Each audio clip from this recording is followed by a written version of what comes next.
प्रणाम स्वामी जी। प्रणाम। स्वामी जी, मेरी एज 42 ईयर्स है और मेरी एक बेबी है 13 ईयर्स की। मैं हम्म। अराउंड 8 ईयर्स से मैं कंसीव करने की कोशिश कर रही हूँ। मैंने बहुत सारी ट्रीटमेंट भी लिए, पर सर स्वामी जी कंसीव ही नहीं होता है। पर गुड़िया जब मेरी 2009 में 10 में हुई थी और 11 मई में मेरे को कंसीव हुआ था। पर due to family restrict family की प्रॉब्लम की वजह से मैंने वो उसको अबॉर्ट कर दिया था। उसके बाद हम्म। मैंने आईवीएफ लगा लिया 5 इयर्स का। तो और फैमिली में प्रॉब्लम्स भी थी, मेरे फादर इन लॉ नहीं थे तो सारी जिम्मेदारियां हमारे ऊपर ही थी। तो सर मैंने कंसीव नहीं किया और उसके बाद मैं ट्राई कर रही हूँ 2016 से। पर मेरे को कंसीव ही नहीं हो रहा। मैंने सब कुछ ट्रीटमेंट ले लिया, आईयूआई भी ले लिया, लेप्रोस्कोपी करा ली, और जो डॉक्टर सेशंस लेते हैं मतलब हार्मोन्स देते हैं और एग क्वालिटी बनाने के लिए और आपको फर्टिलाइज करने के लिए सब चीजें करवा ली। सर स्वामी जी कुछ नहीं हो रहा। फिर मैंने ये सब चीजें छोड़ भी दी। हम्म। अब मैंने देखिए। गायनोवेदा भी ट्राई किया था, पर कुछ हुआ ना नहीं है स्वामी जी। अब मुझे होप ही हम्म। खत्म हो गई कि अब होगा कि नहीं होगा। देखिए, फिर वही कहानी है कि आपका शरीर आपको बेबी देगा, ना तो आईवीएफ देगी ना तो दवाई देगी। बाहर कोई आपके आपको बेबी नहीं दे सकता है। इतनी समझ सबके अंदर होनी चाहिए। शरीर के कारण आपका सही शरीर ठीक होगा तो भी बेबी होगा, नहीं होगा तो नहीं होगा, कुछ भी कर लीजिए। और आपका शरीर ठीक दवाइयों से नहीं होता है, वो खुद अपनी शक्तियों से रिकवरी करता है। आप अगर बीमार भी होते हैं तो आपको ठीक कौन करता है? आपका शरीर ठीक करता है, कोई दवाई नहीं करते। दवाई सपोर्ट कर सकते हैं ज़्यादा से ज़्यादा, मगर ठीक तो आपका शरीर ही करता है। ठीक है ना? कोई भोजन खा लेंगे, भोजन और दवाई तो ऑलमोस्ट एक ही चीज़ है ना। बाहर से दे ले रहे हैं, बाहर से ले रहे हैं। तो भोजन करके आप 42 ईयर्स में जब एंटर कर गए तो आप 55 से ज़्यादा कमज़ोर हुए या बहुत शक्तिशाली हो गए? जब आप यंग थे तो आपके शरीर में जान ज़्यादा थी, और अभी कम हुई या ज़्यादा हो गई? भाई, लोग 40 साल 50 साल भोजन करते हैं तो कमज़ोर ही होते जाते हैं ना। 80 साल भोजन करते हैं, गायब भी हो जाते हैं। नहीं तो हमारे दिमाग में क्या है, फूड से हमको एनर्जी मिलती है। तो 40 साल भोजन करके तो आपको सुपर वुमेन होना चाहिए था, इतनी एनर्जी आ जानी चाहिए थी। वो आई नहीं।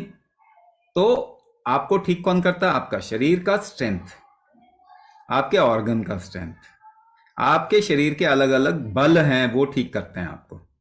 वो उम्र के साथ कमजोर होते जाते हैं। इसीलिए यंग एज में कहते हैं कि दवाइयां भी काम कर जाती हैं, बाद में चल के दवाइयां भी काम नहीं करती। मगर ये दवाई कभी भी काम नहीं करती। ये तो आपकी गलत फहमी है। यंग एज में आपकी शक्ति ज्यादा होती है शरीर की, तो रिकवरी जल्दी होती है। उम्र के साथ तो रिकवरी कम हो जाती है। क्या उसको बढ़ा सकते हैं? अभी टाइम है, बढ़ा सकते हैं। मगर प्रॉब्लम क्या है? आपके शरीर में जो ऊपर वाला पार्ट है ना, चेस्ट और चेस्ट से ऊपर वाला पार्ट, वहां पे ब्लॉकेजेस हैं। ब्लॉकेजेस हैं तो प्रॉब्लम कहां पे है? मेरे ख्याल से तो इस वक्त में जो दिख रहा है वो हाइपोथैलेमस और पिट्यूटरी ग्लैंड के बीच का कोऑर्डिनेशन, या फिर कह लो हाइपोथैलेमस में वो प्रॉपर कोऑर्डिनेशन नहीं हो पा रहा पिट्यूटरी के साथ में। जिसकी वजह से, क्योंकि हम क्या करते हैं, कभी कभी ब्लॉक कर देते हैं अननेचुरल तरीके से, कि हमें इस पीरियड में प्रेगनेंसी ना हो। वो जो ब्लॉक करना है अपने आप को, वो कभी भी सही तरीका नहीं होता है। उसकी वजह से शरीर के फ्लो फैक्टर, यानी कि आप देखो, हम तो आजकल देख रहे हैं कि यूट्रस बड़ी जल्दी रिमूव कर देते हैं, फेलोपियन ट्यूब रिमूव कर देते हैं। पर एक बात बताइए, बच्चा जब रोता है ना तब माँ उसको दूध पिलाती है। बच्चा जब रोता है तो माँ उसको दूध पिलाती है। तो वही ऑर्गन जब रोते हैं ना तब उसको सप्लाई होता है हार्मोन। अब ऑर्गन ही निकाल दिया तो हार्मोन फ्लो बिगड़ जाता है। तो ये चीजें नहीं जानते। आज का जो करंट नैरेटिव है, मुझे बताइए, हम कहते हैं कि मेडिकल साइंस ने इतना तरक्की कर लिया, तो फर्टिलिटी इंप्रूव हो गई है दुनिया की कि कम हो गई है? बताइए। फर्टिलिटी तो कम हो रही है ना, यानी कि वो जो कुछ भी कर रहे हैं गलत कर रहे हैं। अच्छा कर रहे होते तो फर्टिलिटी तो बढ़ रही होती दुनिया में। तो अभी हमको थोड़ा संभलना पड़ेगा, है ना। तो ऊपर वाले पार्ट में अगर फ्लो फैक्टर ठीक नहीं है, रुकावट आ गई है, तो क्या करेंगे, कैसे करेंगे।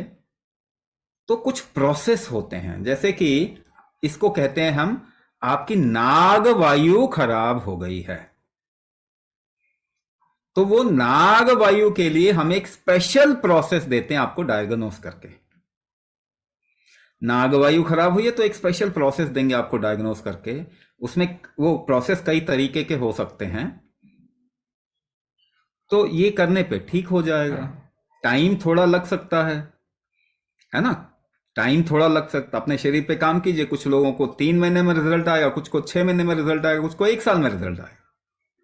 वो डिपेंड करता है कि कितनी गड़बड़ी हो गई है, मगर रिजल्ट तो आएगा। ये तो 100% गारंटी है, आपके शरीर में रिजल्ट तो आएगा। तो सही जगह पे काम, इसलिए डायग्नोसिस करते हैं, हर एक पर्सन का हम डायग्नोसिस करते हैं, ताकि उन उसके हिसाब से कस्टमाइजेशन किया जा सके, उसके हिसाब से सजेशन दिया जा सके कि क्या करना चाहिए, है ना। तो वो नागवायु बिगड़ गई, जो भी प्रोसेस हुए, जो भी दवाइयां खाई है या जो भी प्रोसीजर्स करवाए हैं, उसकी वजह से नागवायु बिगड़ी है, इसको ठीक करेंगे तो फिर कंसीव कर पाएंगे।